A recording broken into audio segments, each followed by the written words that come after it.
Bonjour tout le monde. Donc, dans le présent vidéo, je vais vous parler de l'ellipse.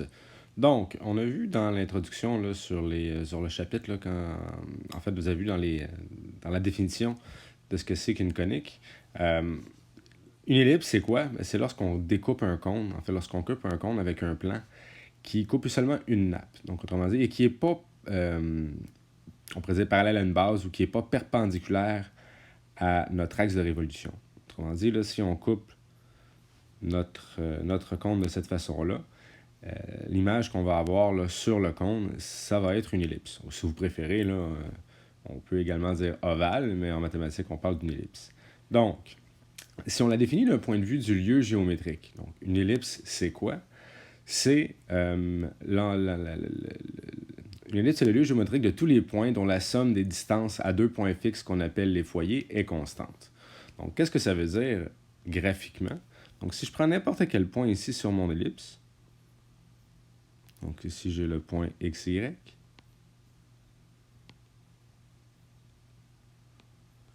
si je prends la somme des distances aux deux foyers, donc si je prends cette distance-là et que je l'additionne à cette distance-là, ça va tout le temps donner la même chose. Autrement dit, je pourrais prendre n'importe quel autre point. On va prendre le point vert. Ouais, moi je vais peut-être pas le dessiner là. Ça, on va le dessiner ici. Et que je prends la distance, encore une fois, entre les deux foyers. Donc la distance de là à là et du point jusqu'au second foyer. Et ça va donner exactement la même somme que si j'avais additionné les deux segments en rouge. Donc peu importe le point que je vais prendre sur mon ellipse, la somme de ces deux distances-là est tout le temps la même. Bon.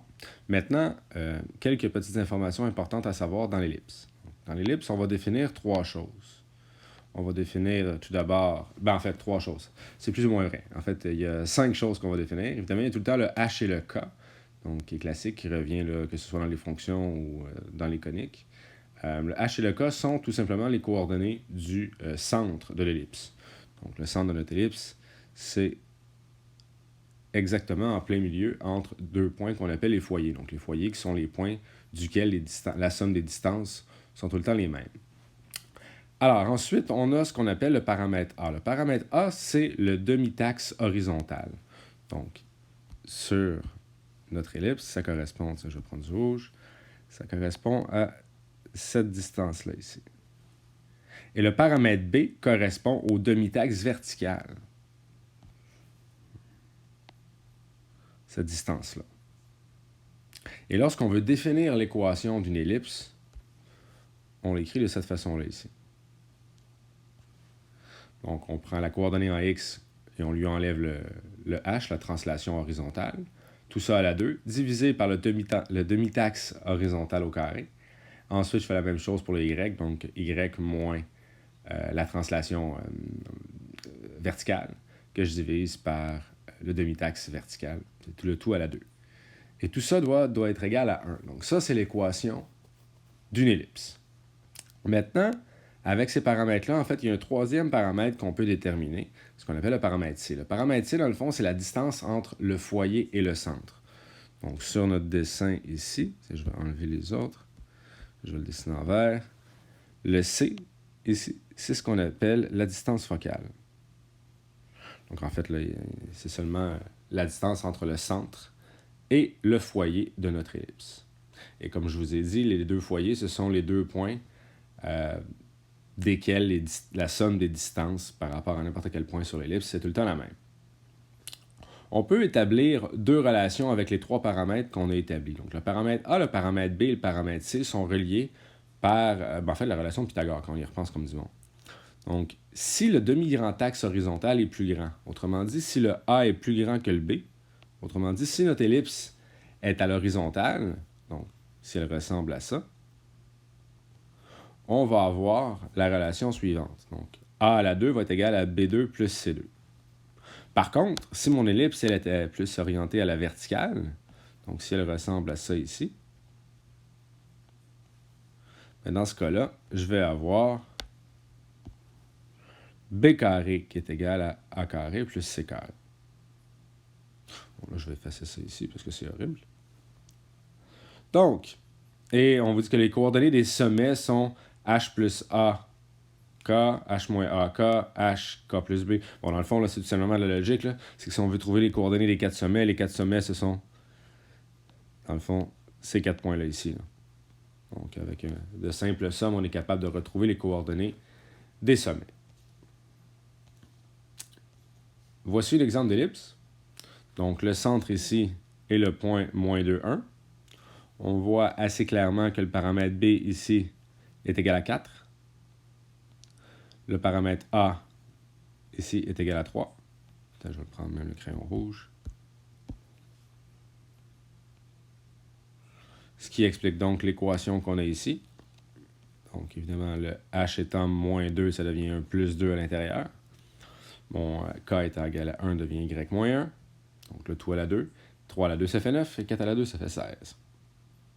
Donc, évidemment, c'est relativement simple de retrouver l'équation d'une ellipse lorsqu'on connaît tous les paramètres. Maintenant, ce n'est pas nécessairement tout le temps le cas. Bon, ici, justement, ça va être un cas qui est relativement facile. Donc, c'est un cas où, étant donné qu'on connaît les sommets de notre ellipse, on va être capable de déterminer le paramètre A et le paramètre B très facilement.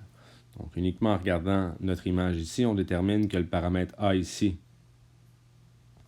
est égal à 3. Le paramètre B est égal à 2. Et nos coordonnées HK sont 3, 1. Bon, ben voilà. Donc,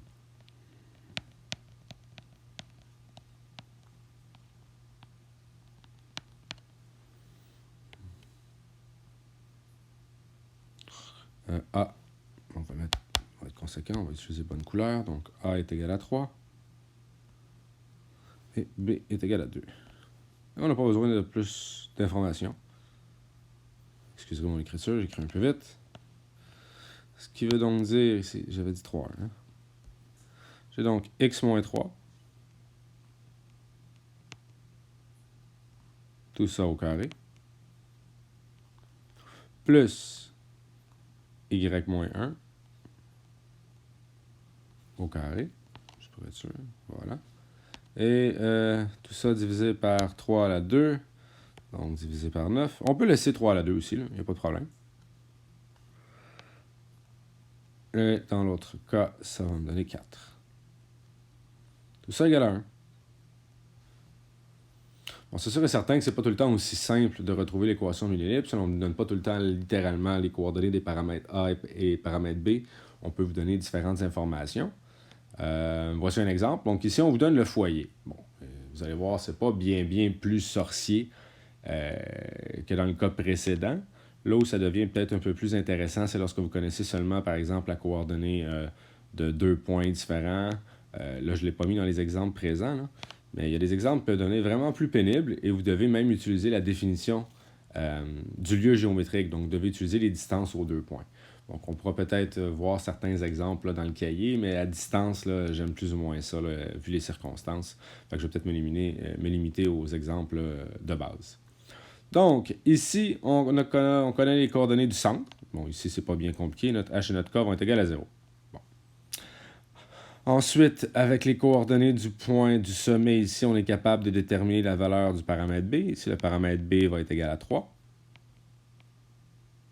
Et on connaît la valeur du paramètre C, parce qu'ici, on est capable de déterminer la distance entre le centre et notre foyer. Notre foyer, ici, est à 4, 0, donc ici, le paramètre C est égal à 4. Et on se souvient que le paramètre A, c'est égal à B carré plus C carré, quand notre ellipse est horizontale. Donc ici, A à la 2 va être égal à 3 à la 2 plus 4 à la 2, et ça va donc me donner à la fin que A est égal à 5. On prend tout le temps la valeur positive, évidemment, là, étant donné qu'on est en géométrie, que ce sont des distances. Bon, ben voilà, et je connais les coordonnées de mon centre, je connais tous mes paramètres. Il ne me reste plus qu'à écrire l'équation, c'est-à-dire x à la 2, parce que là, il n'y a pas de h, en fait, il y en a 1, c'est 0, divisé par 5 à la 2. Oups. plus y à la 2 divisé par, et là j'ai un petit blanc, 3 à la 2. Donc, vous voyez, je ne suis pas obligé de faire le calcul et le mettre directement au carré. Donc, je ne suis pas obligé d'écrire 25 puis 9. Je peux le laisser de cette façon-là. Comme ça, on peut voir facilement quels sont mes paramètres A et B directement en regardant l'équation. Dernier exemple. Ici, vous connaissez uniquement la valeur d'un des demi-taxes ainsi que les coordonnées d'un point. Donc ici, tout ce qu'on va avoir besoin de faire, c'est de remplacer les coordonnées du point dans notre ellipse, dans l'équation de notre ellipse. Alors, première des choses, on sait que c'est x moins h, donc ici, ça va devenir x plus 2 au carré, plus y plus 4 à la 2. Bon, ici, le paramètre a, on est capable de le retrouver. Je vais de moins 10 à moins 2, donc le paramètre a est égal à 8. Donc, divisé par 8 à la 2. Par contre, je ne connais pas le paramètre b. On va l'écrire comme ça. Tout ça est égal à 1. C'est tout le temps égal à 1 pour l'ellipse. Et là, je vais aller prendre les coordonnées du point qu'on nous a donné. Donc, je vais aller prendre les coordonnées de ce point-là et je vais tout simplement les remplacer et isoler pour retrouver le paramètre b. Donc, je sais ici...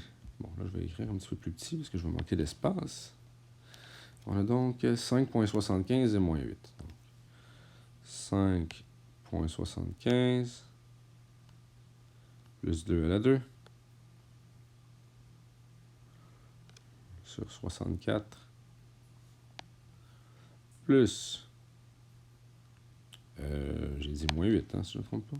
Ouais.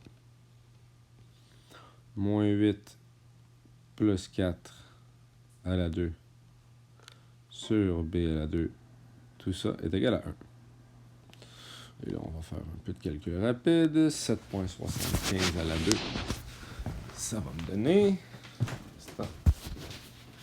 Je trouve la calculatrice. Alors, 7,75 au carré. Ça me donne, et je divise par 64.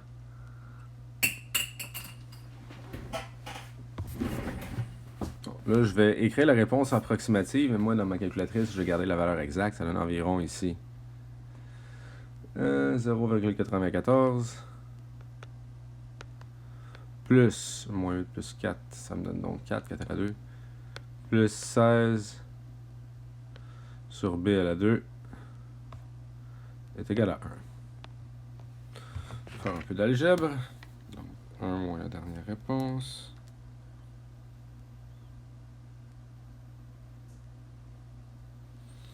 J'obtiens donc ici que 16 sur b à la 2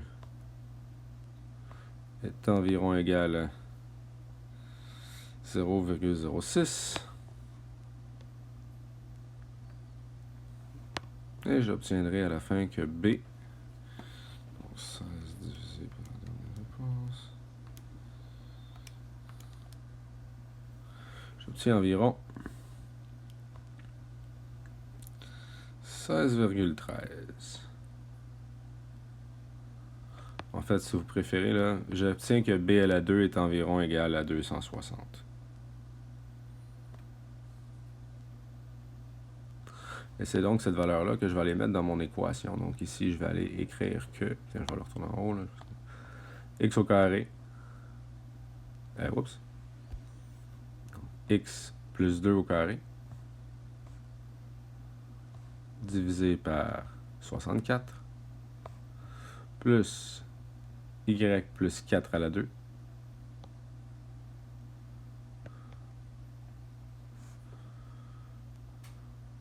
Tout ça divisé par 260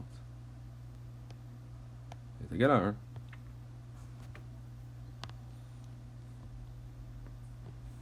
J'essaie d'être sûr que j'ai pas fait d'erreur. Moins 8 plus 4, ça fait moins 4 à la 2. Ouais, ça fonctionne. Merveilleux. Et maintenant, les inéquations qui concernent l'ellipse. Bon, ce qui concerne les inéquations de l'ellipse en tant que telle, c'est pas bien compliqué. Là. Tout ce qu'il faut se souvenir, c'est un peu comme le cercle. Donc, quand c'est plus petit ou égal ou plus petit, on va aller assurer à l'intérieur de l'ellipse. Et lorsque c'est plus grand ou égal, on va aller assurer à l'extérieur de l'ellipse. Donc, la logique est tout simplement que l'équation de l'ellipse, c'est la frontière. Donc, si on veut que ce soit plus petit ou égal à 1, ben, c'est tout ce qui est à l'intérieur, manifestement. Ou si c'est plus grand ou égal à 1, ben, ça veut dire que là, on est à l'extérieur de l'ellipse. OK. Donc, les étapes, pas bien compliquées. On commence par tracer l'équation qui délimite la frontière. Donc, on se débarrasse du signe plus grand ou plus petit. Donc, je garde uniquement le signe d'égalité. Et je trace l'ellipse correspondante. Donc, ici, j'ai une ellipse dont le centre est à 5 et moins 2. Et je suis capable de déterminer que mon paramètre A ici est égal à la racine carrée de 9. Donc, A va être égal à 3. Et notre paramètre B va être égal à 2. Parce que la racine carrée de 4, c'est 2. On est capable aussi, comme j'ai dit, de voir que le H est égal à 5 et le K est égal à moins 2. Ce qui va donc nous donner la représentation suivante. Et ensuite, étant donné que c'est plus grand ou égal à 1, bien, je vais aller colorier la région à l'extérieur de l'ellipse. Donc, si ça avait été plus petit ou égal à 1, je vais colorier la région à l'intérieur de l'ellipse. À noter que si jamais le signe est tout simplement plus petit ou plus grand, donc s'il n'y a pas de signe d'égalité, bon, là, évidemment, sur le dessin ici, c'est pas bien représenté, je suis désolé, mais lorsqu'il n'y a pas de signe d'égalité, on fait l'ellipse en pointillé, tout simplement. Alors, voilà tout ce qui concerne l'ellipse. Donc, quelque chose à se souvenir. Donc, la valeur du paramètre A et B sont les valeurs du demi-taxe horizontal, respectivement, et du demi-taxe vertical. Le paramètre C, c'est la distance entre le centre et le foyer. Et, bon, évidemment, les paramètres H et K sont les coordonnées du centre de l'ellipse. Donc, voilà, en ce qui concerne l'ellipse.